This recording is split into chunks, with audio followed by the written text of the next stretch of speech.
मध्य प्रदेश में राजनीतिक बिसात बिछना शुरू हो गई है। ये बिसात है 27 सीटों के लिए होने वाले विधानसभा उपचुनावों की। इनमें से 22 सीटें उन पूर्व विधायकों की हैं जिन्होंने बीती 10 मार्च को ज्योतिरादित्य सिंधिया के साथ कांग्रेस पार्टी से इस्तीफा दे दिया था। वहीं 2 अन्य सीटें हैं जौरा और आगर की, जो यहाँ के विधायकों के निधन की वजह से खाली हैं।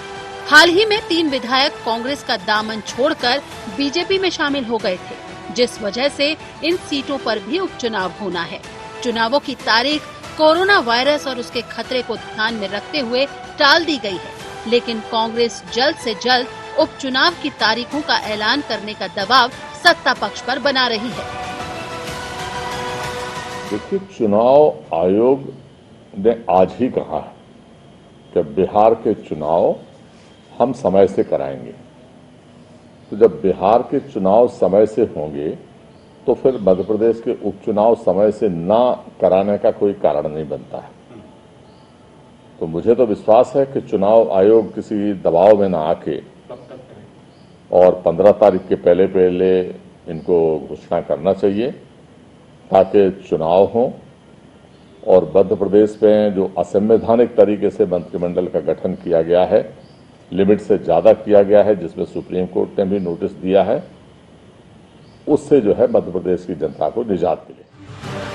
कांग्रेस भले ही अपनी रणनीति को बीजेपी से बेहतर मान रही हो, लेकिन उसके सामने भी चुनौतियों की कोई कमी नहीं है। इनमें से पहली तो सही प्रत्याशी के चयन की है। दूसरी बड़ी चुनौती उनके कुछ नेताओं का राजनीतिक तौर पर अपरिपक्व होना है। कमलनाथ कैबिनेट में मंत्री रहे, जीतू पटवारी ने विकास को लेकर जिस तरह का बयान दिया था, वो उनकी अपरिपक्वता को ही दिखाता है। इस पर उन्हें बाल संरक्षण आयोग का नोटिस भी मिला था। वहीं बीजेपी की बात की जाए तो उसके लिए अपनी सत्ता को बचाए रखने के लिए 27 में से केवल 9 सीटों पर जीत हासिल करने की जरूरत सबसे बड़ी राहत की बात है। हमारा पूरा विश्वास है कि उपचुनाव के अंदर भारतीय जनता पार्टी भारी बहुमत से जीतेगी। जहां तक बात कोरोना फैक्टर की है, इस पूरे मामले में गृह मंत्रालय की जो भी गाइडलाइंस होती है उसको पालन करना पड़ता है और चुनाव आयोग निश्चित रूप से सभी मामले में सभी कलेक्टरों से बात करके कोई भी निर्णय लेता है। आज केवल मध्य प्रदेश की बात नहीं है, बिहार की बात हो या न्यूजीलैंड की बात हो, सभी जगह इस बात पर विचार हो रहा है कि चुनाव को निश्चित रूप से आगे बढ़ाना चाहिए। अब इसमें कांग्रेस पार्टी अपनी हताशा को, अगर भड़ास को जो है भारतीय जनता पार्टी पर डोलने की कोशिश करे तो कृपया करके ऐसा काम ना करे। जनता आपको माकूल जवाब देगी। यदि इन उपचुनावों के नतीजे कांग्रेस के मन मुताबिक आए तो मध्य प्रदेश की राजनीति और कांग्रेस पार्टी में पूर्व मुख्यमंत्री कमलनाथ का कद और ज्यादा बढ़ जाएगा। लेकिन अगर ऐसा नहीं हुआ तो कमलनाथ का कद घटना तय है, क्योंकि राज्य में अपमान की जो फसल कांग्रेस को बैठे बिठाए काटनी पड़ी है, उसके बीज कहीं न कहीं कमलनाथ के ही हाथों बोए गए थे। News desk, IND 24।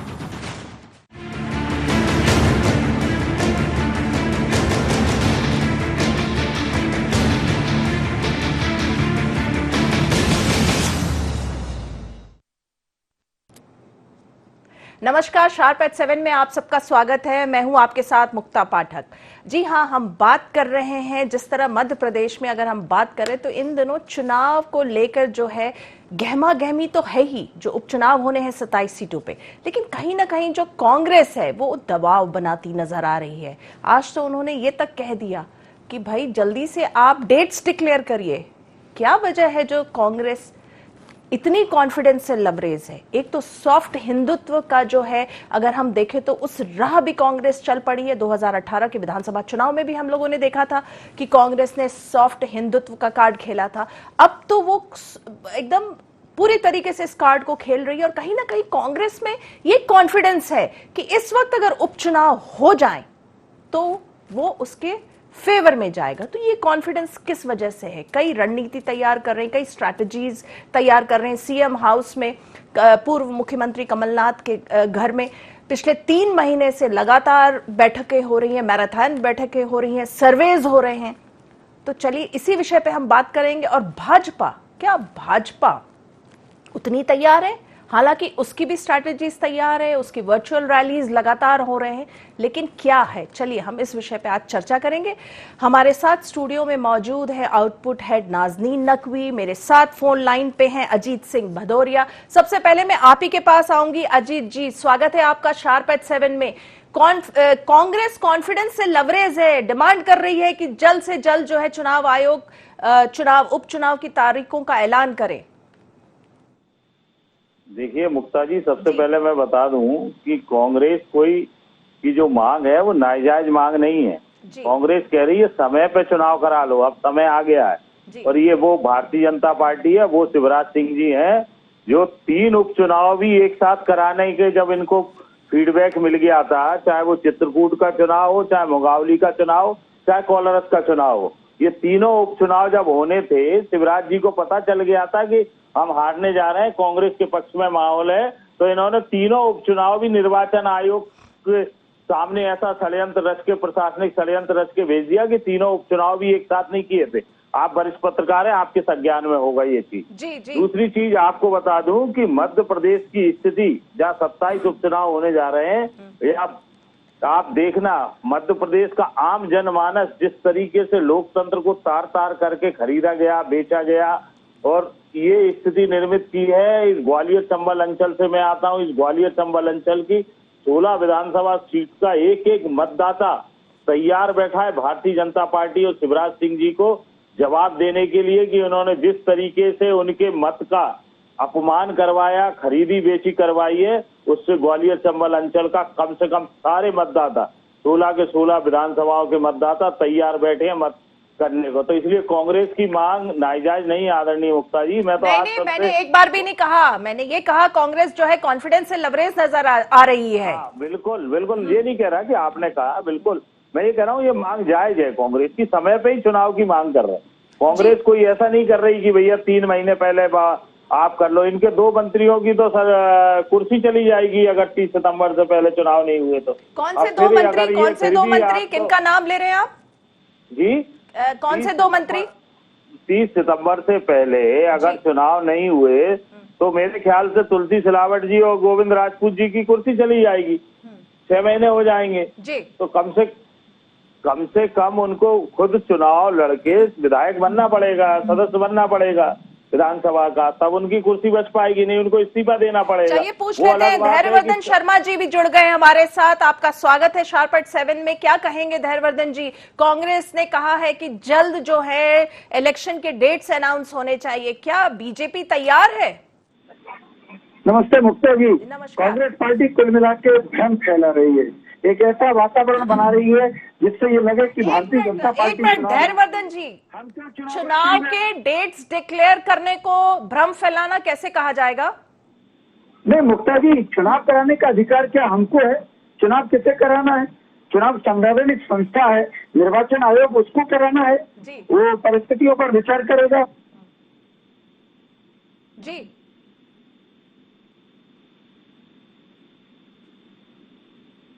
लगता है कुछ टेक्निकल प्रॉब्लम है। नाजनीन जी, चलिए आपके पास आती हूँ, क्या कहेंगी आप?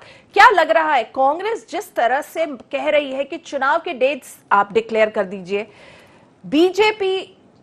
हालांकि बीजेपी पूरी तैयारी कर रही है, इलेक्शन मोड में है, वर्चुअल रैलीज कर रही है, मुख्यमंत्री शिवराज सिंह चौहान भी जो है जनता से जुड़ रहे हैं, ऑनलाइन जुड़ रहे हैं, फेसबुक के माध्यम से जुड़ रहे हैं, कई चीजों से घोषणाएं कर रहे हैं, लेकिन बीजेपी कहीं ना कहीं ऐसा लग रहा है जैसे कि थोड़ा सा धीमे धीमे चल रही है। अगर चुनाव की तारीख ऐलान हो तो ठीक, और थोड़ा सा लेट हो जाए तो भी ठीक, और कांग्रेस एकदम आतुर बैठी कि नहीं भाई आप तो डिक्लेयर करिए।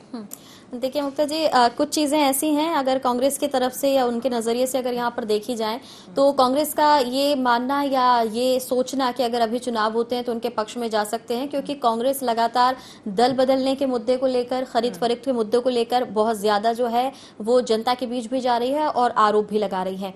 दूसरी तरफ अगर देखा जाए, आपने कहा कि बीजेपी ये चाहती है कि अगर हो जाए तो ठीक और टल जाए तो भी ठीक, तो जाहिर सी बात है कि अगर यहाँ पर चुनाव को ही सिर्फ रोका जा रहा है, बाकी सारी चीजें अगर ओपन हो रही हैं, या आपने कहा कि वर्चुअल प्लेटफॉर्म का इस्तेमाल किया जा रहा है, तो चुनाव के लिए भी, क्योंकि संवैधानिक जो यहाँ पर हवाला कांग्रेस दे रही है उसके मद्देनजर इस पर विचार किया जा सकता है। ये जरूरी नहीं है कि इसे टाला जाए, और अगर टाला जाए तो संकट कोरोना का है, और अगर ये कोरोना का संकट है और इसकी वजह से टालने की बात की जा रही है तो ये कितना लंबा चलेगा फिलहाल हम नहीं कह सकते, लेकिन चुनाव को हम बहुत ज्यादा दिनों तक नहीं रोक सकते, यानी कि कुछ ना कुछ उपाय निकालने होंगे। धैर्यवर्धन जी, आपकी बात बीच में रह गई थी, प्लीज बताएं। नहीं, मैं मुक्ता जी केवल उतना से निवेदन कर रहा हूँ, क्या चुनाव भारतीय जनता पार्टी की सरकार को कराना है? क्या चुनाव आदरणीय नड्डा साहब को या वी.डी. शर्मा जी को कराना है? चुनाव भारतीय व्यवस्था के अनुसार जो संवैधानिक संस्था है निर्वाचन आयोग, उसको निर्णय करना है। वो WHO के गाइडलाइंस पर भी नजर रखे हुए है, कोरोना की जो व्यापकता है, जो सबसे फैलाव, उस पर भी नजर है। तमाम सारे कर्मचारियों को चुनाव में ड्यूटी पर लगाया जाएगा, उनकी सेहत पर भी उसको विचार करना है। आम जनता चुनावी गतिविधियों में शामिल होगी, जनमानस के स्वास्थ्य का ध्यान भी रखना है, और जिस दिन वो चुनाव की घोषणा कर देगा वो सर्वोच्च पावर है, हम सबको पालन करना पड़ेगा, चाहे भारतीय जनता पार्टी हो चाहे कांग्रेस हो। सब चुनाव की तैयारी में इंटरनली तो लगे हुए, बाहर भी संकट बच जाएगा, सबके सब मैदान में दिखाई पड़ेंगे। इसलिए ये पूर्व मंत्री बृजेंद्र सिंह जी या के मिश्रा जी, कांग्रेस के नेता, अनावश्यक आरोप लगा रहे हैं और भारतीय जनता पार्टी के खिलाफ एक भ्रम का वातावरण बनाना चाह रहे हैं। पर जनता सब समझती है, टेलीविजन देखती है, अखबार पढ़ती है, आप लोगों विशेषज्ञों की बहस भी वो सुनती है। पहली बात ही जानने लगी है कि कांग्रेस के लोगों की स्थिति वैसी है जैसे बुझने के पहले दिया और जोर जोर से फड़फड़ाने लगता है। सियार की जब मौत आती है तो शहर की ओर भागता है। इनका दी एंड तय है, ये क्यों चुनाव में जल्दी जाने के लिए फड़फड़ा रहे? अरे जिस दिन चुनाव होगा उस दिन आपसे दो हाथ करेंगे, कुश्ती के लिए तैयार है। जनता की अदालत में हम जाएंगे, जनता के आशीर्वाद पर हमको पूरा भरोसा है और आपसे निपटेंगे अच्छी तरह। चलिए, आप कह रहे हैं, भाजपा जो है वो कह रही है कि कांग्रेस इस तरह का भ्रम फैलाने की कोशिश कर रही है, बैकडोर से, ये बैकडोर भी नहीं कह सकते तो खुल के मांग कर रही है कि चुनाव की तारीखों का ऐलान हो। शार्प एट 7 में वक्त हो चला एक बहुत छोटे से ब्रेक का। धैर्यवर्धन जी आप और अजीत सिंह जी आप दोनों बने रहिएगा फोन लाइन पे, हम जल्द ही लौटते हैं।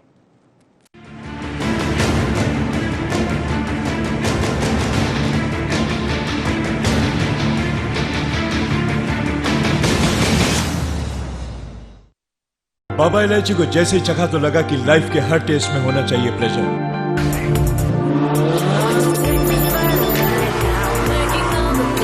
बाबा इलायची, व्हाट्स योर प्लेजर?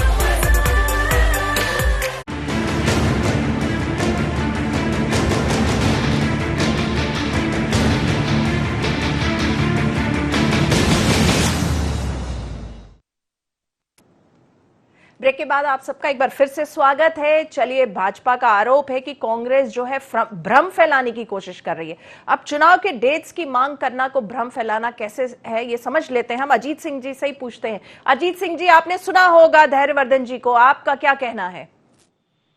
मेरी पूरी संवेदना है धैर्यवर्धन जी जैसे कार्यकर्ताओं के साथ, जो मुझे लगता है ये शायद भारतीय जनता पार्टी के मूल कार्यकर्ता है, क्योंकि इनको मीडिया पैनलिस्ट हैं, ये 2 साल से लगातार मेरे साथ कई बार न्यूज चैनलों में मिलते रहे। हम एक ही शहर के हैं तो मुझे पता है ये मूल कार्यकर्ता है। इनका अभी का जो फितूर इनके दिमाग में था ना कि वो सरकार बनते ही दूर हो गया। इनके मूल भारतीय जनता पार्टी के जो विधायक थे वो तो बेचारे घर बैठे रह गए, तो 14 जो विधायक भी नहीं है, और संविधान के विरुद्ध जो सुप्रीम कोर्ट स्वयं नोटिस दे रहा है कि भैया ये 4 लोगों को आपने ज्यादा कैसे बना दिया। मतलब इतना दबाव झेलना पड़ रहा है शिवराज सिंह जी को, भारतीय जनता पार्टी को। तो अब भारतीय जनता पार्टी वो संगठन प्रधान दल नहीं बचा, संस्था नहीं बची। अब जे भी संस्था हो गई है, किसकी हो गई सबको पता है ये चीज है। तो धैर्यवर्धन जी के साथ मेरी संवेदना है। अभी देखना सरकार में इनकी आंखें खुल गई। अभी संगठन की जो नई सूची आ रही है, जो उसमें भी देखना इन जैसे मूल कार्यकर्ता बाहर दिखाई देंगे। तो इसलिए मैं ये कह रहा हूँ कि कांग्रेस कहीं भ्रम नहीं फैला रही। कांग्रेस तो समय पे मांग कर रही है मेरे भाई, मेरे दोस्त की, जो समय पे चुनाव की तय तिथि है उस तिथि के आसपास चुनाव करा ले निर्वाचन आयोग। भारतीय जनता पार्टी से क्या मांग कर रही? मांग तो वो निर्वाचन आयोग से ही करेगी। आवेदन भी इसकी तो सबसे पुरानी देश की पार्टी है, इतना सब कुछ तो संविधान को जानती है और मानती चली आई है। अगर कांग्रेस नहीं मान रही होती संविधान को तो आज लोकतंत्र भी जिंदा नहीं होता मुक्ता जी। ये सब बात तो सही है। क्या लग रहा है बीजेपी में जिस तरह से अगर हम बात करें कैबिनेट आपकी जो फॉर्मेशन हुई थी और उसके बाद एक्सपेंशन हुआ था उसमें बहुत समय लगा था, क्योंकि तालमेल जो कोऑर्डिनेशन बनाना पड़ा। 22 लोग जो सिंधिया जी के साथ आए हैं और उनके साथ अब इतने सारे कार्यकर्ता आ गए हैं, संगठन की सूची भी जो है वो दिल्ली में अभी रुकी हुई है। क्या इसी के लिए आप लोग जो है चुनाव कहीं ना कहीं बीजेपी जो है थोड़ी सी बैकफुट पे है, उसको लगता है कि चुनाव की तिथि की घोषणा होगी तो आपको कैंडिडेट्स डिक्लेयर करने होंगे और कैंडिडेट्स आप उनको देंगे, टिकट उनको देंगे जो कांग्रेस से बीजेपी में आए हैं, उनको आप देंगे तो आपके जो पुराने लोग हैं, वरिष्ठ लोग हैं, वो कहीं ना कहीं उनको उनकी बगावत या उनके असंतोष को आपको बीजेपी को झेलना पड़ेगा। पहले तो मैं अजीत भदौरिया जी को धन्यवाद दूंगा कि वो मेरी फिक्र कर रहे हैं, मेरी चिंता कर रहे हैं। पर मैं इतना कह देना चाहता हूं कि भारतीय जनता पार्टी के लोगों का दिल और दिमाग बड़ा है। हमने अपने कुटुंब विस्तार का प्लान किया है और जब परिवार बढ़ता है तो बहुत सारे लोगों के साथ सामंजस्य बिठाने का भाव मन में उत्पन्न करना होता है। हमने उस दिन भी कहा था कि जब भाई सिंधिया जी आए हैं, कोई दूल्हा आया है तो उसके साथ बारातियों की फौज भी होगी, और जब हमने रिश्ता जोड़ा है तो बारातियों का स्वागत भी हृदय से करेंगे, दिल से करेंगे। चाहे मंत्रिमंडल में जगह देने की बात हो, चाहे जो भदौरिया जी कह रहे हैं कि आगे आने वाली कार्यकारिणी में उनको स्थान मिलेगा, तो उस कद के नेता जो होंगे उनको यदि संगठन वहां काम लेना चाहेगा तो संगठन का आदेश तभी शिरोधार्य करते हैं। हमारे यहाँ बड़ा अनुशासित जीवन जीते हैं कार्यकर्ता। अपने स्वेच्छाचारिता बहुत कम देखने को मिलती है, आप भली भांति जानती हैं। इसलिए भारतीय जनता पार्टी के लोग उस सब परिस्थिति से निपटने के लिए तैयार हैं, खुश होकर के उस सबको स्वागत कर रहे हैं। जहां तक चुनाव की बात है, मैंने केवल इतना कहा कि चुनाव आयोग को पत्र लिखें, ये बहुत खुशी की बात है, पर अंतिम निर्णय चुनाव आयोग को करना। पर जिस ढंग से वो भ्रमित कर रहे हैं समाज को और मध्य प्रदेश की जनता को, वो सिद्ध कर रहा है कि कहीं न कहीं चालाकी इनके मन में है। इन्हें चुनाव की चिंता से ज्यादा चुनाव के नाम पर भारतीय जनता पार्टी को जनता के दिमाग में कुछ न कुछ उम्मीद करने की प्लानिंग है। ये शातिराना अंदाज है राजनीतिज्ञों का, जो आज ब्रजेंद्र सिंह जी के श्रीमुख से सुनाई पड़ा। और मुझे लग रहा है कि भारतीय जनता पार्टी 100% तैयार है। चलिए नाज़रीन जी आपके पास आऊंगी। देखिए बीजेपी कह तो रही है कि हम तैयार हैं और हमने जो है सिंधिया के साथ जो है जितने बाराती आए उन सबका स्वागत किया, लेकिन ये आप और हम बार बार देख रहे हैं, आईएनडी ने कई खबरें भी दिखाई, असंतोष की खबरें दिखाई। इतना आसान नहीं होता है, जो पुराने लोग हैं, वरिष्ठ लोग हैं, वो नए लोग आए और उनको सारे पद मिल जाए, प्रतिष्ठा मिल जाए, पावर मिल जाए और पुराने लोग रह जाए। उनको कहना आसान है, होता बहुत मुश्किल है। क्या ये कारण है जो चुनाव जो है कोरोना तो है ही कारण? ये तो मुझे नहीं लगता, क्योंकि बीजेपी को जितना सबने देखा है और अगर हम संगठन की बात करें और वहां पर सामंजस्य की बात करें तो ये बात कांग्रेस से बहुत जुदा नजर आती है। विरोध के सुर सामने जरूर आते हैं लेकिन वो बहुत ही आसान तरीके से पता भी नहीं चलता और उन्हें थाम लिया जाता है। ऐसा नहीं है कि नाराजगी नहीं आई, लेकिन अब वही नाराज लोग जो पहले नाराजगी जता रहे थे अब वो ये कहते नजर आ रहे हैं कि हम नाराज नहीं हैं, हम शुभ चिंतक हैं और इसलिए हम जो जानकारी है या जो सही बात है वो कह रहे हैं। लेकिन चूंकि हम बात कर रहे हैं कि कांग्रेस ने मांग की है कि चुनाव होने चाहिए, तो ये गलत मांग नहीं है और ना ही कांग्रेस की ये मांग जो है वो बीजेपी से है, क्योंकि बीजेपी अगर ये कह रही है कि चुनाव उन्हें कराना है तो कांग्रेस ने ये मांग भी बीजेपी से नहीं की है। चुनाव इसलिए होना जरूरी लगता है क्योंकि कोरोना का संकट कब टलेगा ये नहीं कहा जा सकता। कोई नया यहाँ पर राह निकालने की जरूरत है और शायद चुनाव आयोग आगे वैसा कुछ करेगा भी, क्योंकि योजनाएं रुकी पड़ी हैं, विकास कार्य रुके पड़े हैं, जनमत जिन्हें दिया गया था, जनता ने जिन्हें चुना था, वो सब कुछ अब बदल चुका है। लेकिन जो आगे बढ़ना होगा वो विकास के काम होंगे। चलिए आपके पास आऊंगी अजीत सिंह जी। आप लोग जो, जैसा कि मैंने शुरुआत में भी कहा था, कहीं जो कांग्रेस जो है कॉन्फिडेंस से लबरेज है, किस बात का कॉन्फिडेंस आप लोगों को है?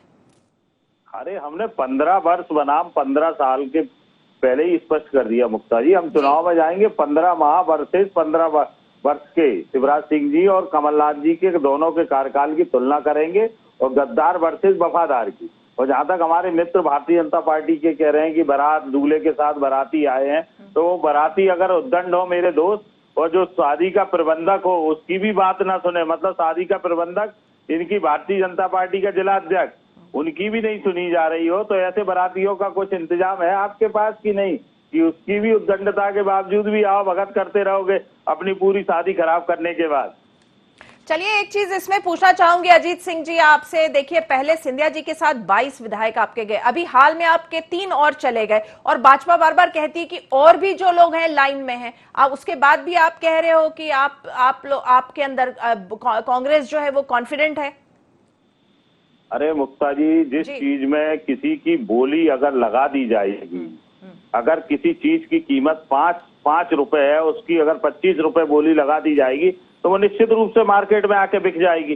जब लोकतंत्र की हत्या करने के लिए 35-35 करोड़ 40-40 करोड़ रुपए दे के विधायकों को खरीदा जाएगा तो कौन नहीं अपने जीवन भर को सिक्योर करके, और 50 लोग लालच में आ जाते, परंतु अच्छे लोग लालच में आए। अभी आपने देखा मध्य प्रदेश में किस तरीके से तार हुआ लोकतंत्र। जो वो लोग आए, आप ही लोगों के मुंह से सुना जिनकी संपत्ति की कल्पना नहीं है मुक्ता जी। आप लोगों, वरिष्ठ लोगों के, पत्रकारों के मुंह से हमने तो उनका आकलन सुना संपत्ति का, उनकी संपत्ति का आकलन नहीं, वो लोग लालच में आ गए। तो कहाँ से आप, लालच की कोई सीमा नहीं है, कोई रोक नहीं सकता लालच को। अगर लालच क्या कहेंगे आप? लालच, आप बीजेपी लालच प्रलोभन से जो है विधायकों को अपनी ओर ले रही है। देखिए मुक्ता जी, नाजनीन जी, आप दोनों की बात में गौर से सुन रहा था। ये आर्थिक लेन देन की बात विशुद्ध प्रपंच है, ये छल है, ये राजनीतिक समझौता हुआ है। और यदि प्रलोभन कोई रहा होगा तो उनके मन में ये रहा होगा कि हमारा राजनीतिक भविष्य क्या होगा।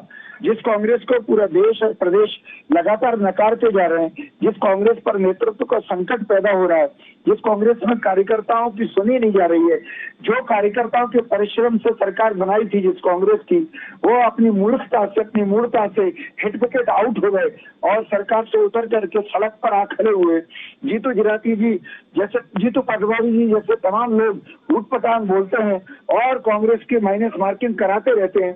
ऐसी अवस्था में तमाम विधायकों के मन में भी ये बात आई होगी कि अब हमको कांग्रेस छोड़ देना चाहिए, क्योंकि डूबते जहाज की कोई सवारी नहीं करना चाहता है। इसलिए मुझे लग रहा है ये आर्थिक बातें करना ये एक और भ्रमजाल है। ये जनता के दिमाग में अनावश्यक बात बैठाने का प्रयास कर रही कांग्रेस। इनकी बातों में कोई आने वाला नहीं है। चलिए अजीत सिंह जी, डूबता हुआ जहाज है कांग्रेस।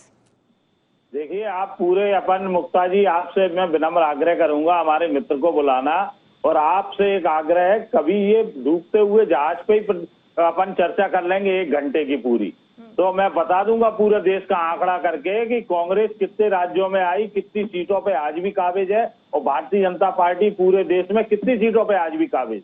ये देखना, लोकतंत्र हथियाना खरीदना अलग बात है। मैं पूरे देश का आकलन लाके आपके माध्यम से पूरे प्रदेश के आम जनमानस को प्रस्तुत कर दूंगा कि भारतीय जनता पार्टी की कितनी % स्वीकार्यता है और कांग्रेस की कितनी % स्वीकार्यता है। चलिए नाज़रीन, वो चीज अलग है, तोड़ फोड़ करके राज्यों में सरकारें बनाना अलग विषय हो गया, परंतु आप स्वीकार्यता की बात कर रहे हैं तो स्वीकार्यता कांग्रेस की आज भी ज्यादा है पूरे देश के अंदर। अच्छा, कांग्रेस की स्वीकार्यता और भी ज्यादा है देश के अंदर, इस पर आप क्या कहेंगे धैर्यवर्धन जी? आप इत्तेफाक रखते हैं? मन बहलाने के लिए गाले में ख्याल अच्छा है।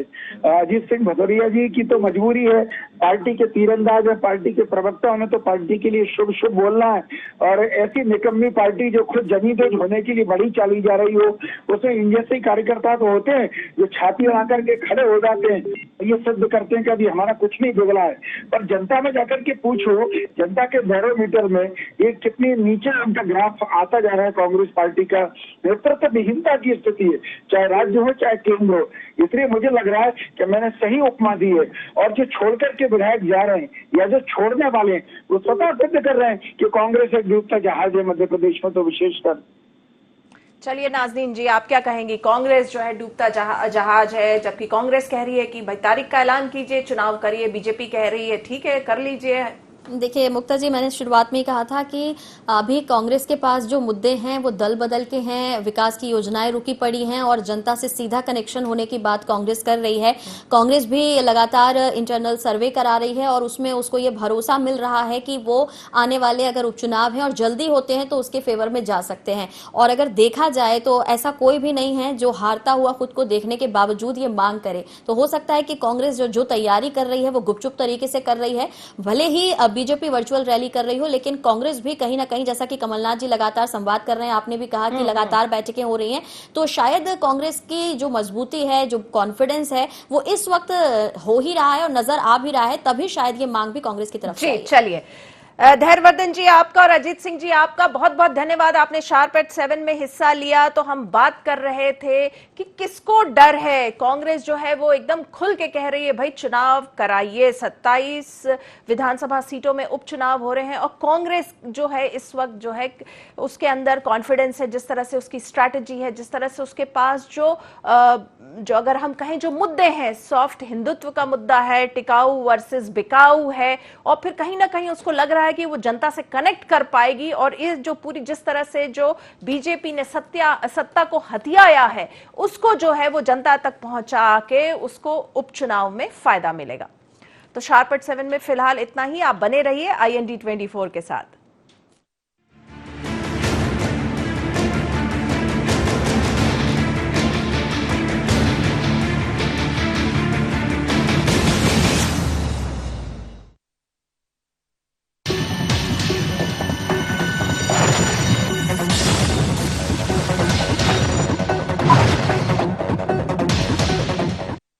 बाबा इलायची को जैसे ही चखा तो लगा कि लाइफ के हर टेस्ट में होना चाहिए प्लेजर।